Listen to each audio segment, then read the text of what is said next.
Eh,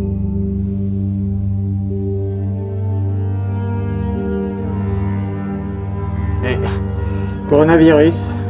Non, je plaisante. Aujourd'hui, on va bricoler.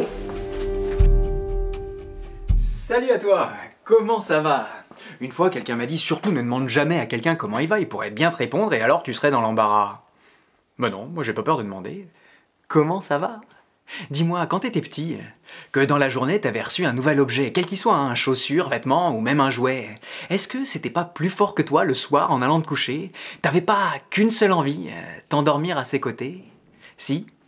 Eh ben Billy, mon Billy à moi, il est comme toi, il est comme moi quand on était enfant, il rêve à des choses que peuvent pas comprendre les grands, et quand vient le soir, souvent, il me demande de poser quelque chose sur sa table de nuit pour l'accompagner, en plus de sa gourde, et des livres qu'il aime bien bouquiner. Alors cette semaine, j'ai décidé de lui fabriquer une table de nuit, mais comme il dort dans un lit superposé, il va falloir que cette table de nuit-là, elle soit flottante, qu'elle ait pas de pied. Du coup, reste avec moi, et c'est parti, c'est parti, c'est parti.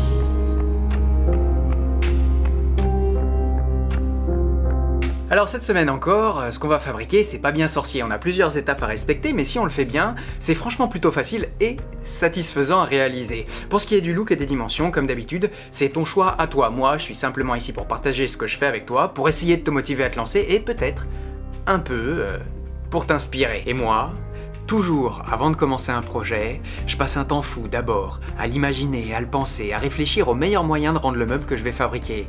Pratique pour mon utilisation, esthétique pour les yeux qui seront amenés à le regarder, et puis avec une petite personnalisation. Tu verras, c'est pas grand chose, mais c'est la petite touche qui fait plaisir, alors faut surtout pas s'en priver. Du coup, je fais des croquis, des dessins plus ou moins précis. Hitchcock disait... Moi, le premier jour du tournage de mon film, je sais déjà exactement à quoi il va ressembler. Alors j'en suis pas là. Disons que j'aime bien cette phase de préparation. Et puis, à un moment, évidemment, il faut se lancer, ne jamais avoir peur de se planter. D'ailleurs, tu sais ce qu'on dit? On se trompe jamais quand on se trompe. On apprend. Comme l'étagère qu'on fabrique est un peu longue, j'ai voulu libérer la perspective. Du coup, au lieu de faire une forme carrée, eh ben, j'ai choisi une forme arrondie. Et pour ça, un coup de crayon, un coup de scie, un coup de ponceuse et hop, on a notre gabarit. Ensuite, il faut le reporter pour faire la même chose sur l'étagère du bas. Pour la deuxième étagère, on reporte le tracé, on découpe proche du trait, mais pas tout à fait, et on sort la défonceuse avec sa fraise à copier.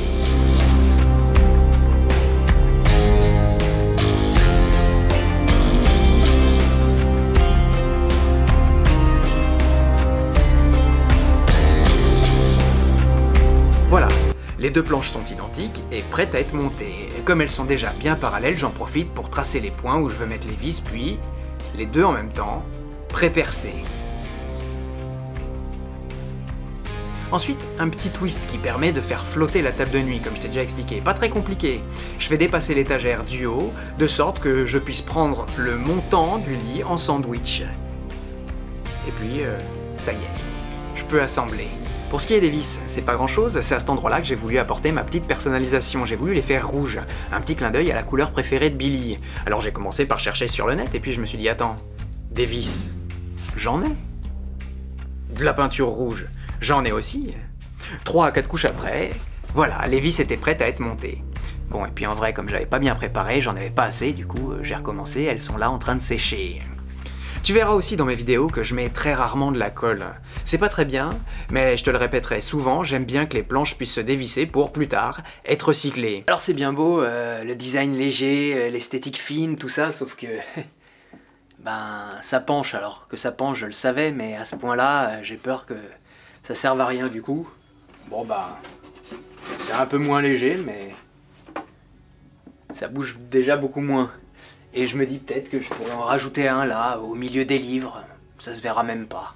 Écoute, je sais pas ce que t'en penses, mais moi j'aime bien les supports verticaux. Au point que j'en ai rajouté un troisième au milieu. Je trouve que ça fait des compartiments. Chaque compartiment, sa catégorie de livres par exemple. Et tu vois, j'ai pas été jusqu'au bout du meuble pour les montants. Oui, parce que par contre j'aime bien qu'il y ait de la lumière qui passe et qui éclaire tout. Oui, parce que aujourd'hui j'ai pas mis de LED.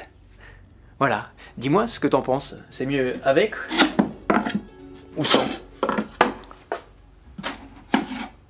Tu vois, sans, je trouve que ça fait presque meuble pas fini. Alors qu'avec, tout de suite, ça rajoute un petit truc, un petit cachet. A noter, moi, la table de nuit que je fais est très très longue. Comme elle est en hauteur, c'est une table de nuit qui fait aussi étagère. Oui, 2 en 1, c'est aussi ça la petite touche de personnalisation que je voulais. Chez toi, bon, elle sera plus courte, du coup le sandwich qu'on a fait, s'il est bien solide, ça suffira. Moi, comme elle est contre le mur, eh ben j'en ai profité pour mettre une vis, pour plus de solidité. Pour ce qui est de la solidité d'ailleurs, ça me paraît évident maintenant, quand j'aurai choisi la position des montants, il faudra que je les visse pour que le tout soit vraiment consolidé. Une dernière chose à noter, même si de visu je suis plutôt très content, je trouve le tout un petit peu sage. Alors on verra bien quand j'aurai mis tous les objets pour l'agrémenter, mais il n'est pas impossible qu'à l'avenir je peigne les tranches en rouge pour rappeler la couleur des vis, tu l'auras noté. Et ben quand ce sera fait, je posterai une photo sur Instagram. Bah oui, c'est bien pratique comme outil pour communiquer. Si c'est pas fait, tu peux aller t'abonner, je te mets le lien dans la description. Et puis voilà. Alors tu vois, ce soir finalement, Billy voudra s'endormir, peut-être si j'ai réussi mon pari, non pas à côté d'un jouet, mais à côté de sa table de nuit. Ça tombe bien parce qu'elle est là et parce qu'elle est pas prête de bouger. Allez, j'espère que cette vidéo t'a plu, n'hésite pas à la partager et à t'abonner si c'est pas déjà fait. Mais par-dessus tout, n'oublie pas de te retrousser les manches et de créer, peu importe le sujet. Postscriptum, t'es pas sans savoir que ça y est maintenant, les écoles, les crèches sont fermées. C'est drôle tiens, parce que si tu regardes cette vidéo dans longtemps, tu sais ce que le coronavirus a donné. Nous, on est dans l'inconnu comme ça. Tiens, c'est rigolo ça. Qu'est-ce qu'il dit le mois dans 3 mois?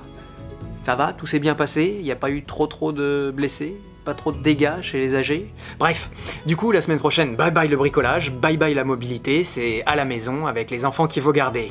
Si t'es dans le même cas, bon courage à toi, et du coup, à la semaine prochaine, on va improviser, mais quoi, on aime ça, non ?